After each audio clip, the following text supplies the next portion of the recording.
Isabela, parte 2, mastigando o chiclete.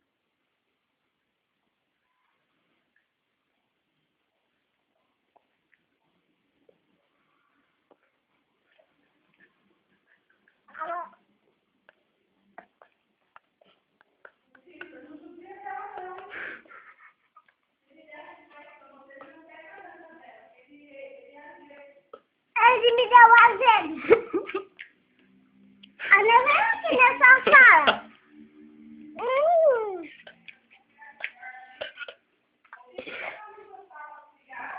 Ana! Uma roupa, Vitor.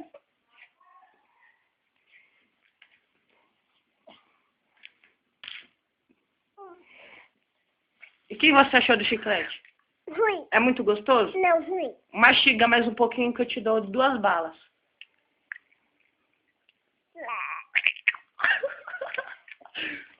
O que você vai falar para os seus fãs da internet? Eu achei ruim chiclete.